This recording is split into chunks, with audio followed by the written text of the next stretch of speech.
Los invitamos a que participen de este programa La Noche a través de las cuentas de Twitter que aparecen en la parte inferior de nuestra pantalla. Ustedes pueden opinar utilizando el hashtag numeral La Noche Segunda Vuelta y responder la siguiente pregunta. A propósito de la segunda vuelta electoral que será llevada a cabo en Colombia el próximo 17 de junio en Colombia, ¿qué peso cree usted que tendrán las alianzas en la elección de este nuevo presidente para Colombia? Más adelante estaremos leyendo sus opiniones. Voy a saludar a nuestro panel de invitados que está con nosotros el día de hoy. En nuestro Centro Internacional de NTN 24 está Nicolás Uribe, consultor, analista político y columnista. Bienvenido al programa La Noche. Gracias, Jefferson, por la invitación y un saludo a todos los televidentes. Está con nosotros también Juan Pablo Estrada, abogado, analista y columnista. Bienvenido a La Noche. Jefferson, buenas noches para usted, para la teleaudiencia y para Nicolás y Susana. Y comienzo el programa con la mujer que nos acompaña el día de hoy. Bienvenida, Susana Mohamed. Ella hace parte del equipo estratégico de la campaña de Gustavo Petro, exsecretaria general de la Alcaldía de Bogotá y también analista política. Bienvenida al programa La Noche. Hola, muchas gracias por la invitación. Susana, comienzo con usted precisamente hablando de este primer informe que hemos presentado y tiene que ver precisamente con el papel que va a jugar Sergio Fajardo dentro de esta segunda vuelta electoral. Es un candidato que logró cerca de 4,5 millones de votos. Muchos aseguran que posiblemente la decisión que tome esta colectividad va a ser determinante en los comicios del próximo 17 de junio. ¿Para dónde cree usted que se irán estos votos de Sergio Fajardo? Mire, es muy interesante que hagamos una distinción entre los partidos y sus organizaciones formales y la ciudadanía. Aquí lo que se vio es la capacidad o no de los partidos de movilizar. Si bien va a ser importante lo que define el Partido Verde, que yo creo que más o menos 75% de lo que es la estructura del Partido Verde ya estaría con Gustavo Petro, eso no incluye necesariamente a los votantes, a los 4,5 millones de votos que logró Sergio Fajardo. Por lo tanto, creo que igual las campañas van a tener que ir a conseguir a los votantes independientemente de lo que digan los líderes políticos. ¿Qué opina usted, Nicolás Uribe, frente al papel que juega Sergio Fajardo en ese momento que muchos lo han catalogado como finalmente el líder político que de alguna manera puede inclinar la balanza hacia alguno de los dos candidatos? No, yo coincido con Susana en este tema. Aquí la ciudadanía no es ciudadanía borrega. Aquí no le van a hacer caso al líder político para ver hacia dónde votan. Entre otras cosas porque esta es una elección en donde no se juegan matices, sino se juegan temas de fondo. Aquí se está jugando el modelo democrático, aquí se está jugando la institucionalidad, aquí se están jugando una cantidad de cosas. Luego, sin duda, la figura de Sergio Fajardo es muy importante, pero claramente los votos de Sergio Fajardo no son votos que usted se pueda llevar entre el bolsillo y depositar en aquella parte de la ecuación que más le guste. Las campañas tienen que persuadir y parte es persuadir para que voten por ellos, teniendo en cuenta, desde mi perspectiva, que va a haber un incremento de la abstención, tal vez un incremento importante del voto en blanco, de gente que se siente que su única y exclusiva opción era Sergio Fajardo, y que en ausencia suya, pues lo que le queda es abstenerse o votar en blanco. Luego, las campañas van a tener que hacer un esfuerzo interesante para persuadir y para convencer a sus electorados de que los acompañen en esta jornada del 17 de junio. Juan Pablo Estrada, ¿cuál es su opinión? ¿Cuál es el peso real que tiene en este momento Sergio Fajardo y la Coalición Colombia para la segunda vuelta electoral? Jefferson, a riesgo de hacer aburrido el programa, tengo que señalar que coincido con Susana y con Nicolás. El votante de Sergio Fajardo es un votante ilustrado, es un voto que no se movió con maquinaria, es un voto que no recogieron en bucetas, ni tiene cuadros políticos operando más allá de los del Partido Verde, y en esa medida yo creo que la votación no va a ser tan copiosa como el fin de semana pasado, yo creo que va a disminuir la participación. Creo que buena parte de esos votantes de Sergio Fajardo pueden optar por abstenerse. Ha sido además el mensaje entre líneas que ha mandado el candidato, él no quería ninguno de los dos extremos, y yo creo que la coherencia va a impedir que él esté en tarima con alguno de los otros candidatos.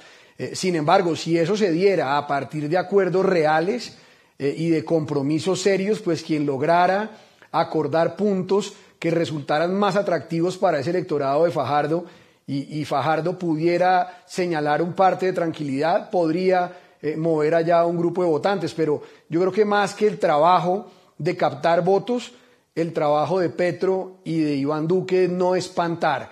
En este momento el miedo está siendo determinante, el miedo a Petro y el miedo no a Iván Duque, sino al entorno en el que está en este momento involucrado de uribismo recalcitrante, de Vivian Morales y posturas religiosas muy fuertes, de Alejandro Ordóñez, y hay que empezar a hacer lo que ya hicieron, que fue moderar el discurso, pero la opinión sigue un poquito incrédula. Ver ahora a Petro desmontándose de la constituyente y hablando de que ya no va a expropiar, pues no convence mucho a esa franja de votantes de la ola verde, que repito, es un votante ilustrado.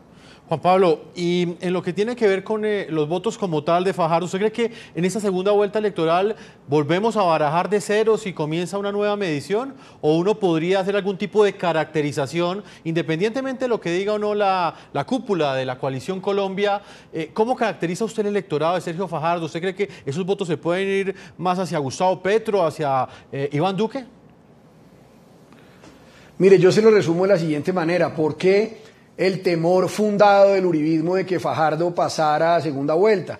Porque sabían, y así lo reflejaban las encuestas, que el petrismo no tendría reparo en adherir a Fajardo, el petrismo todo. Es decir, si me vale la expresión, el petrismo sería fajardista con facilidad.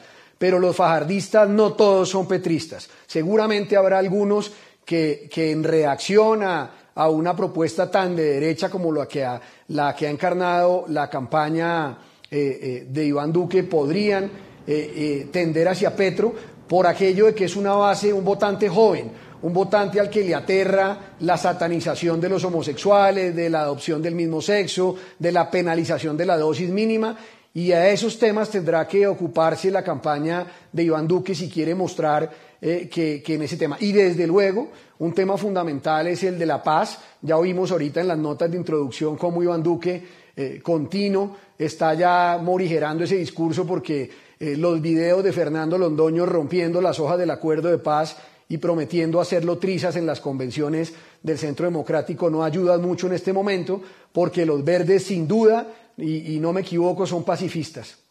Susana, ¿qué opinión tiene usted o cómo caracteriza usted esa votación que el pasado domingo logró Sergio Fajardo, esos 4,5 millones de votos, que es el sector del electorado que en este momento están buscando tanto el candidato Iván Duque como el candidato Gustavo Petro? Sí, por una parte quisiera añadir que es además un electorado urbano, está concentrado en las grandes ciudades del país y aunque tienen una visión pacifista, también podría decir que en general tienen una visión un poco alejada de lo que significa la guerra en realidad en los territorios. Entonces, allí ese electorado, la campaña, también hay que decirlo, de los verdes fue muy dura para conquistar ese centro, fue muy dura frente a los dos candidatos, tanto Iván Duque, donde digamos los verdes se han tenido una posición clara frente al gobierno de Uribe y los anteriores gobiernos de Uribe, pero frente al candidato Petro también fue una campaña supremamente dura.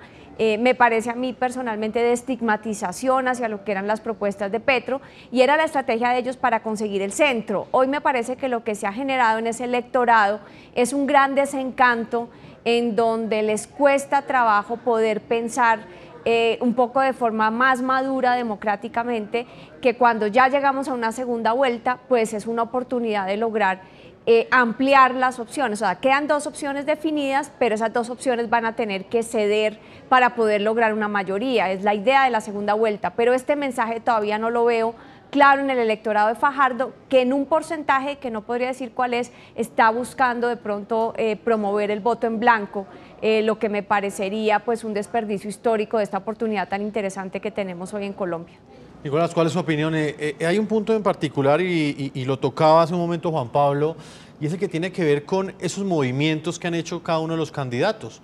Hubo un discurso, lo decía también Susana, que manejaron ambos pues en primera vuelta, y ese discurso se ha venido moderando, ambos se están moviendo hacia el centro, e incluso muchos, como el mismo senador Armando Benedetti, decían en las últimas horas que parecían discursos completamente diferentes. Sí, digamos que eso es con natural a un ejercicio de segunda vuelta, pues esto no es ningún misterio que en un escenario de segunda vuelta los candidatos busquen el apoyo de aquellos que no votaron por ellos en primera instancia. Luego, yo creo que el debate se traslada a la credibilidad de los mensajes que cada candidato empiece a dar a ese electorado. Si Iván Duque se vuelve creíble para esos 4.700.000 votos, habrá la posibilidad de que muchos voten por él. Si Gustavo Petro hace lo propio, pues sucederá lo mismo. Lo que desdibuja y ridiculiza un poco algunas de las propuestas es que con el ánimo de captar al centro terminan no yéndose al centro, sino desdiciéndose de incluso de lo que habían insistido inicialmente. Luego, por ejemplo, esta idea que yo he visto en estos últimos 2 días de maltratar a los votantes fajardistas, que ha sido, por ejemplo, una tendencia de la campaña de Gustavo Petro, diciendo que es que si no votan por Petro o son, como lo acabamos de oír, inmaduros o irracionales, pues no creo que convoque ni le convenga a ese electorado que no tiene por qué ser maltratado porque eligió un candidato distinto. Entonces, yo estoy sintiendo eso. Y por otra parte, me parece importante mirar el tema regional, porque es que esto no es simplemente con cifras absolutas. Tenemos que mirar en dónde es que están los votos de Fajardo. Entonces le voy a dar un ejemplo simple, puro y duro. En Antioquia, Fajardo sacó 730 y pico mil votos, Iván Duque 1.200.000 y Gustavo Petro algo así como 264.000 votos. Es decir, ahí hay al menos 730.000 votos huérfanos. En un departamento y en una región que no tiene o que generalmente no ha estado inclinada hacia la izquierda. Luego, si de cada voto libre, de cada voto huérfano, que son alrededor de 6.5 millones los que quedaron a partir del domingo, es decir, votos que no tienen candidato, Petro para poder ganar necesita 7 de cada 10, pues empiece a restarle 500.000 o 600.000 de Antioquia, y 100.000 de Risaralda, y 100.000 de Caldas, y 60.000 de Quindío, en donde son territorios tradicionalmente de centro-derecha, cuyos votantes probablemente no se inclinarían por tradición a una opción radical de izquierda como la que representa Gustavo Petro.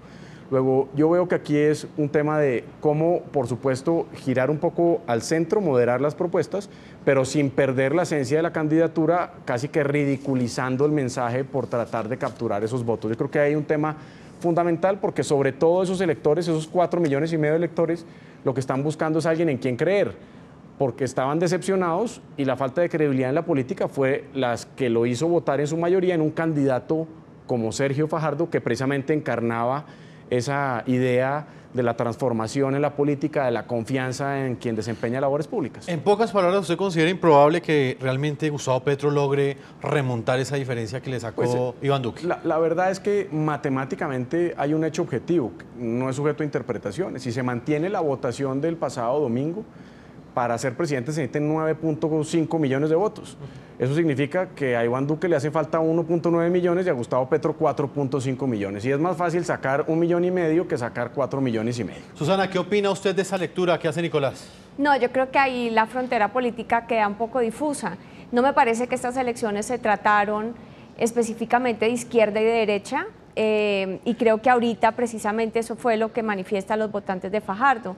Lo que se está tratando de ver más bien es cómo estos votantes se liberaron de lo que tradicionalmente se ha llamado las maquinarias. Me parece que esta fue también una elección que hay que leerla en el eje maquinarias y tradición política electoral de Colombia versus ciudadanía libre y una nueva generación que irrumpe en la política con otra forma de ver las cosas. Creo que parte importantísima del eje discursivo de esta campaña y que lleva a que por lo menos 10 millones de votos estén por fuera de los partidos tradicionales y por fuera de las maquinarias ha sido el tema de la corrupción y el tema de la credibilidad en el sistema democrático. La gente está cansada de que lo público se haya vuelto básicamente un nicho para unos pocos que utilizan la política para lo privado, y me parece que en esta segunda vuelta eso también se va a jugar con mucha fuerza, y mucha de esa ciudadanía libre que no va a estar atada a maquinarias, que además es urbana, que está conectada al mundo de la globalización, que es plural, que son nuevas ciudadanías. Si logramos generar suficiente confianza en la plataforma y para eso me parece que es la segunda vuelta, no despreciando a los electores, sino como que necesitamos todos madurar que una segunda vuelta precisamente es para incluir mayorías, un poco como se hace en las democracias europeas, donde no hay mayoría de gobierno, sin las diferencias en el Parlamento no llegan a acuerdos. Ese es el juego, pero aquí los acuerdos no son compartidos, son acuerdos que le den confianza a la gente de que podemos avanzar en agendas estratégicas, sí, sin maquinarias y sin corrupción. Juan Pablo, ¿cuál es su opinión? ¿Cree usted que el candidato Gustavo Petro podrá remontar esa diferencia que le sacó Iván Duque? Y se lo pregunto en el contexto de las últimas decisiones que inclusive han tomado partidos como el partido de la U, que ha dejado en libertad a sus electores para votar. Algunos ya hablan, algunos senadores, inclusive esas mismas colectividades, están fomentando el voto en blanco. ¿Usted cree que el escenario para Gustavo Petro en este momento es fácil para ganar esa presidencia? Mire, yo creo que es desfavorable y hay una variable que aquí no estamos valorando, y es lo que está ocurriéndole a mucho votante, es que está contemplando un escenario del mal menor. Consideran que Iván Duque tiene un perfil, una juventud, le perdonan su falta de experiencia, pero los angustia la sombra tutelar de Álvaro Uribe. Y entonces van a examinar en detalle qué posibilidades hay de que Iván Duque, estando ungido como presidente, pueda desmarcarse. Ya se vivió hace 8 años, todo el mundo esperaba que Juan Manuel Santos fuera a ser una marioneta de Álvaro Uribe, y no lo fue. Y la juventud puede estar pensando en que Iván Duque no va a desperdiciar esa oportunidad histórica de llegar al solio de Bolívar a dejarse mandar. Y por el otro lado, cuando van a mirar el mal menor a Gustavo Petro, pues se van a encontrar con unas dificultades que no son del programa, son de un tema de alta incidencia, y nadie va a olvidar que hace 5 días estaba anunciando un fraude, invitando a sus simpatizantes de la plaza pública y hablando de que le iban a robar las elecciones. Petro es incendiario y Petro tiene unas características personales que asustan al perfil de votante que convocaba a Sergio Fajardo, y uno lo percibe en las redes sociales con las manifestaciones. Yo me ratifico en que la votación va a ser baja y en que podría ser un fenómeno muy interesante para nuestra democracia que un grupo tan numeroso de votantes como el que movió Sergio Fajardo terminaran, por ejemplo, marcando la casilla del voto en blanco como una muestra de inconformidad con los 2 candidatos con los que no terminaron de identificarse. Yo creo que la votación va a bajar y creo que tiene más posibilidades de arrastre Iván Duque, y en esa medida las matemáticas que Nicolás nos puso de presente ahorita con claridad meridiana creo que no mienten. No tiene fácil Gustavo Petro conseguir 4.5 millones de votos, y en esa medida, si disminuyen los votos, la votación de Iván Duque yo no creo que vaya a alterarse, y por el contrario va a crecer. Luego no veo fácil la posibilidad de que tengamos una Colombia humana. Susana, hay unas declaraciones del candidato Gustavo Petro, quizás las primeras que dio en el momento en el que conoció los resultados electorales del pasado 27 de mayo, el pasado domingo, en las que él decía que en la segunda vuelta los colombianos iban a decidir si volvían a la guerra o si iniciaban una era de paz en Colombia. ¿Por qué esas declaraciones? ¿Está acudiendo nuevamente el candidato Gustavo Petro al miedo, quizás para lograr más votantes? ¿Volverá a instalarse esa disyuntiva entre la guerra y la paz, entre enemigos de la paz y amigos de la paz dentro de esta elección? Claro, porque él hace una interpretación muy concreta de lo que significa la paz, y para él la paz no es solamente el acuerdo de paz de La Habana, sino la paz tiene un significado de unas reformas profundas que necesitamos para lograr incluir un porcentaje altísimo de la población que está por fuera de los servicios de salud, que está por fuera, o sea, una salud que no tiene calidad, una educación que no tiene calidad, una cantidad de población que no puede acceder a activos productivos y que vive 60% en la informalidad. una reforma a la justicia, una reforma a la política que ha estado cooptada por la corrupción. Entonces él dice, llevamos muchos años intentando hacer estas reformas en el Congreso y por primera vez tenemos un Congreso donde 25% del Senado son fuerzas alternativas y podríamos lograr un acuerdo sobre lo fundamental para pasar estas reformas. Y obviamente para él lograr estas reformas es consolidar la paz. Retroceder o mantener el status quo lo que hace es una degradación hacia la violencia porque mantiene la exclusión social. En ese sentido es lo que lo está diciendo y básicamente confronta al candidato Duque en donde no ve que las reformas para terminar la desigualdad social estén allí precisamente en el candidato Duque y esa es la contraposición que él está haciendo. Entonces, esto es lo que está, me parece, en debate en el país. ¿Quién tiene la capacidad de hacer las reformas? ¿Quién tiene la capacidad de hacerlas sin corrupción?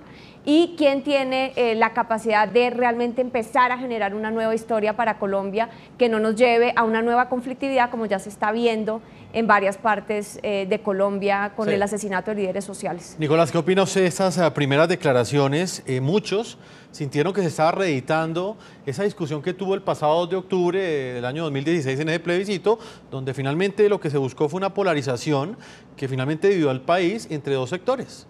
Pues mire, el candidato populista generalmente apela a ese tipo de instrumentos para generar los temores que finalmente le hacen convocar una parte del electorado.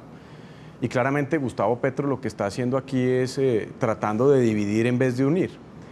A diferencia, si usted compara los dos discursos, el de Duque y el de Petro, usted oye a Duque y lo que está entendiendo es que se acabó la polarización, vamos a construir entre todos, es momento de dejar atrás el pasado y mirar hacia el futuro. Y a Petro, mientras tanto, lo ve diciendo es que esta es la campaña del amor y la de ustedes es la del odio. Esta es la campaña de la paz, allá está la campaña de la guerra. Esta es la campaña de los votantes racionales y allá está la de los votantes irracionales que se dejan movilizar solamente con tamal y buceta. Y yo creo que eso empieza a tener un efecto negativo en esa campaña porque claramente menospreciar y maltratar a los electores pues no es una estrategia electoral adecuada cuando usted tiene una elección donde necesita las mayorías. Eso le sirve para campaña de nicho, eso le sirve para sacar a un grupo de congresistas, pero no le suma cuando usted requiere pues 4,5 millones de votos. Luego, yo sí creo que elegir a Gustavo Petro en esos términos significa extender por 4 años más este debate del que los colombianos además están cansados. ¿Cuántos colombianos quisiéramos, por ejemplo, que la llegada del próximo presidente, cualquiera que éste fuera, permitiera que el país superara la polarización alrededor de un acuerdo nacional con la paz y pudiéramos seguir al siguiente tema? Es que hay bastantes. Está el tema tributario, está el tema de la justicia, pero no puede ser como sucedió esta mañana, que es o el Congreso me aprueba el acuerdo sobre lo fundamental o entonces le mando la movilización política para que lo presione en ese sentido a punta pues, de balconazo como sucedió durante la alcaldía. Yo creo que ese mensaje es desinstitucionalizador y claramente el votante fajardista lo que estaba era buscando institucionalidad y ahí se equivoca, a mi juicio, la campaña de Gustavo Petro. Juan Pablo Estrada, ¿qué opina de estas declaraciones que entregó Gustavo Petro y al mismo tiempo cree usted que esa va a ser la estrategia del candidato Gustavo Petro en esta segunda vuelta? Dividir entre quienes, según él, van a buscar la paz o van a iniciar una nueva era de paz y los que quieren regresar a la guerra. Sí, yo creo que Petro tiene que desviar el discurso porque en este momento va a ser claro también el examen de ejecutorias. Y como lo decía Nicolás, yo no veo al votante de Fajardo respaldando las vías de hecho, que es un tema que a Petro no le disgusta. Tampoco veo al votante de Fajardo pasándose por la faja las normas. Yo padecí a Gustavo Petro en su administración en Bogotá. El talante de Petro no es el amoroso que está retratando ahora en campaña. La dificultad para relacionarse con su propio equipo de gobierno fue evidente. Cuántos secretarios le renunciaron, cuántos funcionarios rotaron por la OAS, por la Secretaría de Interior, por los distintos cargos importantes, el acueducto de Bogotá, y esos temas se van a examinar ahora. Entonces a Petro no le conviene ese escenario y quiere reeditar el escenario de la paz y de la guerra, obviamente capitalizando el discurso de Iván Duque, de llegar a hacerle cirugías, altas cirugías a los acuerdos. Yo creo que es más fácil para Iván Duque venderle a ese electorado de Fajardo que puede haber una política que garantice el mantenimiento de los acuerdos, que a Gustavo Petro convencer que es un verdadero cordero y no un lobo con piel de oveja. Susana, ¿qué opinión tiene usted? Usted hizo parte de esa administración. Claro. Y por eso le quiero dar la palabra antes de que salgamos a comerciales, porque quiere replicar a lo que ha planteado Juan Pablo. Sí, claro. Lo que puede mostrar la Bogotá yo Humana pido réplica. son los indicadores de inclusión social que hubo en Bogotá.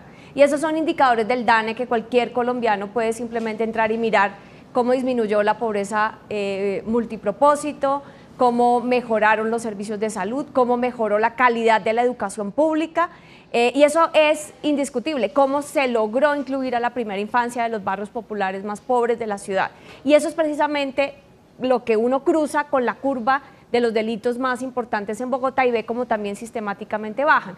¿Qué significa eso? Que la inclusión social logra mejorar las condiciones de seguridad, que parte de lo que ha generado este conflicto armado en Colombia y que hoy además se está desconfigurando a través de una apropiación del narcotráfico de varios territorios, o sea, ya no es un conflicto político, sino estamos teniendo otro tipo de conflicto empezando a surgir, tiene que ver con la capacidad del Estado o no de incluir su población en los factores de producción. Eso es lo que está proponiendo Gustavo Petro y está llamando a todas las fuerzas políticas a un acuerdo sobre lo fundamental. Ahora, lo que pasa es que vamos a estar en un país tan conservador y en un país que ha estigmatizado tanto la izquierda, que defender nuestros derechos a la gente le parece populismo, o defender y movilizarnos en la protesta, que es un derecho fundamental, y movilizarnos a las calles y democratizar el acceso a todo, pues les parece que es populismo. Eso no es populismo, eso no es socialismo, eso se llama democracia.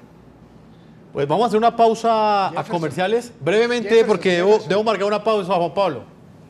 No, que yo sí tengo en mi cabeza el audio en el que Gustavo Petro anunciaba expedir decretos ilegales mientras se los tumbaban para tomar el control de las basuras. Yo sí tengo en mi cabeza la alta rotación de secretarios de gobierno, que la me persecución a los diga constructores. ¿qué decreto de Gustavo Petro fue declarado ilegal por los jueces? Nómbreme uno, porque todo fue un escándalo en la prensa. Nómbreme un decreto declarado ilegal por los jueces. Gracias. Yo no estoy diciendo que haya sido declarado ilegal, que lo anunció a sabiendas de que podía ser ilegal y luego tuvieron que desmontar ese esquema de basuras. Eso no lo puede negar la doctora Susana, ni puede negar que sus secretarios de gobierno le renunciaban. Mire, el decreto de la transición de basura sigue vigente.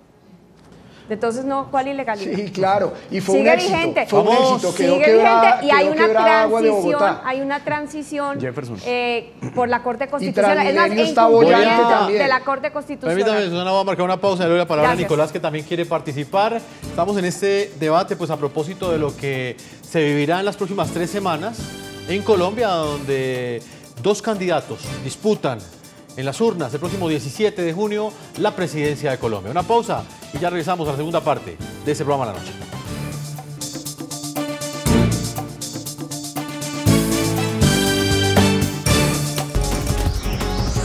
Ya regresamos con La Noche.